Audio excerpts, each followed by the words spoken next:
Bonjour à tous mes amis. Sur l'invitation du RIEC Côte d'Ivoire, nous allons nous retrouver tout à l'heure pour parler des objectifs de développement durable. Eh bien, je suis très content qu'une initiative parte comme celle-ci et nous avions promis qu'il y en aurait d'autres, mais c'est vrai que le calendrier, nous ne le maîtrisons pas toujours, faute de moyens bien entendu. Nous sommes quand même qu'une petite poignée, même si nous sommes présents dans plus de 250 organisations qui ont œuvré pour la réussite de la troisième édition. Nous sommes encore insuffisamment nombreux pour faire bouger les lignes complètement. Et la réalisation de l'agenda 2030 ne dépend pas que de nous, bien entendu. Mais pour partie, nous pouvons être des acteurs. Donc je compte sur vous, mes amis, pour le devenir. Et cet après-midi, on va se livrer à un petit exercice de type forum plutôt que conférence.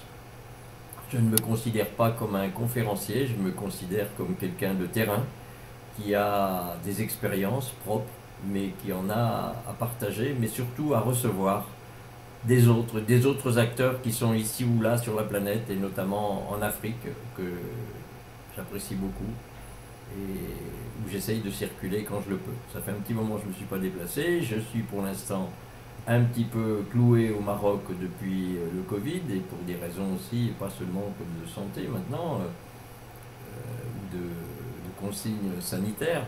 Ce sont des questions budgétaires, parce que c'est dur de se déplacer si on n'a pas les moyens de se payer les billets d'avion pour aller au Rwanda, au Congo, aux deux Congos, au Burundi, retourner un petit peu au Bénin, au Togo, en Côte d'Ivoire, au Sénégal et à Madagascar.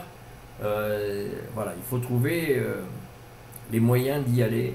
Alors on sait qu'on peut travailler à distance, mais à distance on travaille quand même moins bien que quand on peut rencontrer les acteurs sur le terrain. Et j'espère que 2023 me permettra d'aller retrouver certains d'entre vous sur le terrain, notamment aussi en Côte d'Ivoire, puisque ça fait 5 ans, ça va faire 5 ans au mois de juin que j'y étais. D'ailleurs j'ai failli y rester, pas forcément pour la bonne cause, parce que j'avais attrapé un palu neurologique qui m'a cloué en clinique pendant un mois. Et après, j'ai eu une série de petites mésaventures, enfin mésaventures de santé. D'abord, j'ai fait une chute d'escalier d'un étage, j'ai dévalé 12 marches de 25 cm de haut, la tête la première, dans un escalier tournant, donc je ne vous dis pas les dégâts. Et puis après, j'ai fait une embolie pulmonaire. Bon, maintenant, regardez, il est pas beau ce jeune garçon là. Il est beau hein, maintenant. Il a trouvé la forme, la vigueur, et il a envie de se battre et de continuer à résister. Parce que pour tout ce qui nous touche dans le cadre de ces objectifs de développement durable, nous avons, ma génération et les autres avant, mais les quelques-unes qui suivent aussi, nous avons de grandes responsabilités qu'il nous faut assumer jusqu'au bout. Et c'est ce qu'on va essayer de faire. Voilà. Alors, je suis ouvert à vos débats, à vos questions, je suis ouvert à vos interrogations, à vos remarques.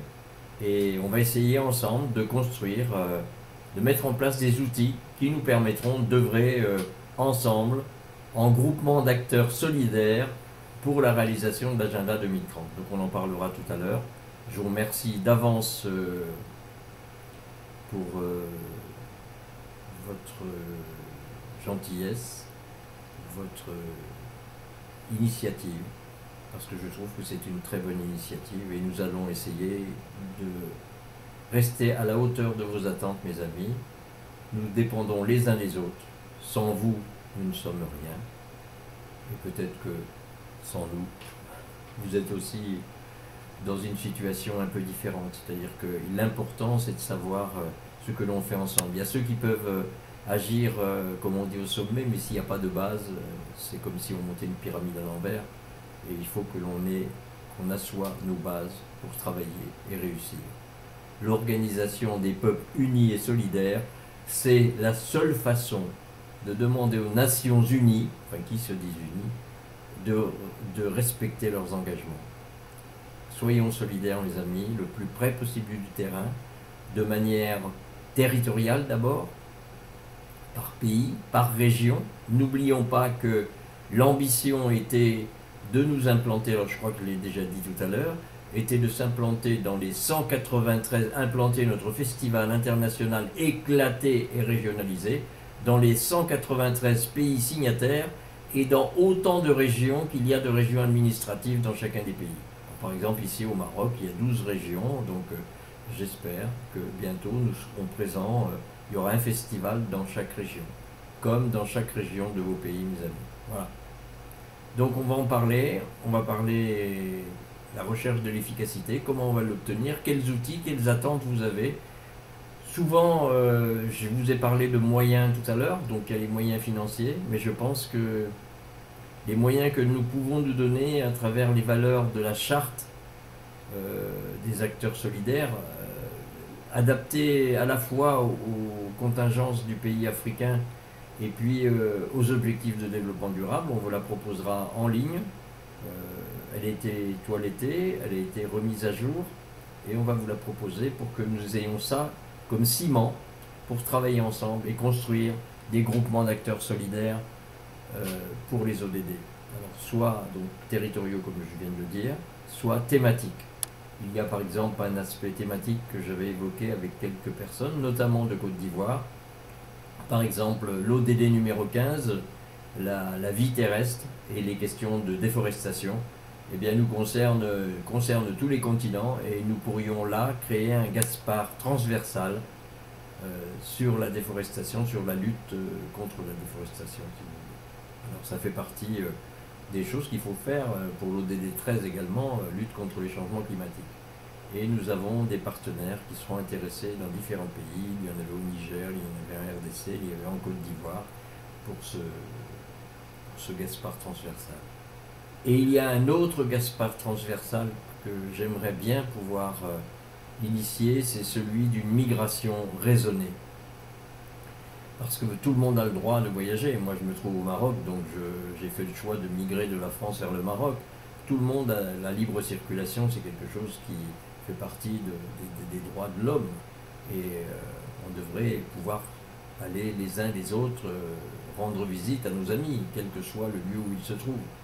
Mais bon, il y a aussi des précautions à prendre, il y a à s'assurer que ce n'est pas des mirages que l'on nous envoie, hein, comme par exemple, moi je le pense très sincèrement, que la France et l'Europe ne sont plus les Eldorado qu'ils représentaient il y a quelques années. Et il y a beaucoup à faire en Afrique. Le continent de l'avenir, c'est l'Afrique, c'est le vôtre. Et je pense que la migration devrait être à l'envers, on devrait venir chez vous bientôt. Voilà. Moi j'y suis déjà un peu, mais j'ai envie d'y retourner. Voilà. À tout à l'heure les amis.